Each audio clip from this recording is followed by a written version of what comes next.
Siklab Yakal! Public service. Public service will never be a piece of cake. It will never be smooth and easy. It requires a lot of things. Kailangan ng strong mind, body, spirit, system, goals, and faith para siguradong maibibigay sa taong bayan at sa mga kabataan ng mga tama at nararapat na programa. Simula pa lamang ito ng pag-angat na inaasam namin para sa kabataan ng Yakal. Kaya naman, upang lubos niyong malaman at maintindihan ang aming mga plataforma na ihahandog sa inyo at mas makilala pa ang mga karapat-dapat niyong piliin na lider kabataan ng Yakal para sa mas maayos, malawak at organisadong pamumuno. Here's Team Angat Kabataan Siklab Yakal together with our platforms. Committee on Health and Education. Ilan sa aming mga prioridad ay ang plataforma para sa kalusugan.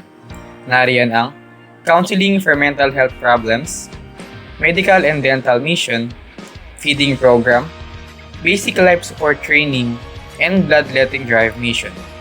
Para naman sa edukasyon, Crash Assistance for Senior High School and College Students, Free Photocopy and Printing Services sa SK Hall, Distribution of School Supplies for Daycare Centers and San Jose del Monte National High School, Youth Library, and free access to Canva Premium.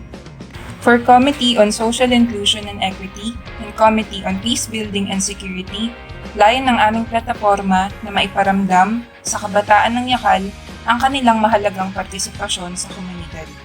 Kaya naman kami ay mag-oorganisa ng pageants bukas maging sa LGBT+ community. Bibigyan ng pagkakataon ang interes ng kabataan sa ibang sports. Handog din natin ang recreational programs for youth with disabilities at creation ng social media community bilang safe space ng kabataan ng Yakal. Upang mapanatili naman ang seguridad pang hinaharap at pangkaligtasan, magkakaroon tayo ng livelihood programs, pamamahagi ng go bags, seminar at forum sa isyong anti-drugs at anti-bullying, ganon din ang pagtuturo ng kakayahan sa self-defense at pamimigay ng self-defense kit. Agriculture and Environment upang buhayin ang isinusulong na green environment para sa mas magandang kinabukasan ng mga kabataan.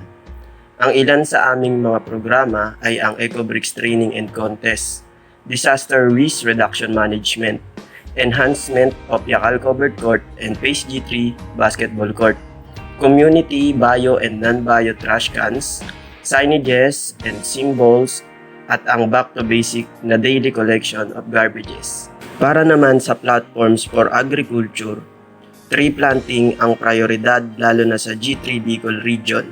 Magkakaroon din ng distribution of seeds at fertilizers. Committee on Governance and Active Citizenship. Mga mahalagang pag-uusap tungkol sa karapatang pantao, kasama ang paggamit ng karapatang pagboto. Ninanais din namin kayatin ang mga kabataang makilahok sa mga aktibidad. Kaya naman handog namin ang dance contest, spoken poetry contest, inter-barangay sports league, pagkakaroon ng daram and larban, pagbibigay buhay sa larong Pinoy, at ang kabataan ID para mabilis na pag-access ng mga pribilehiyong pangkabataan. Economic empowerment at global mobility naman ang aking pagtutunan ng pansin upang mas mabigyan ng oportunidad ang kabataan ng Yakal at paramdaman na sila ay kasali at kasama sa komunidad na nabibilangan. Ang aming plataforma sa partisipasyon na ito ay ang job fair, livelihoods trainings, and seminars like computers, literacy, business management, investment skills. For global mobility, meron naman kaming seminars about physical and sexual abuse, partisipasyon of Yakal Youth, volunteers at mapalawak pa ang koneksyon at relasyon sa iba't ibang mga youth organization. Nailahad na namin ang aming mga layunin at plataforma para sa kabataan ng Yakal at alam naming hindi ito maisa sa katuparan kung wala ang tiwala at suporta ng katipunan ng kabataan.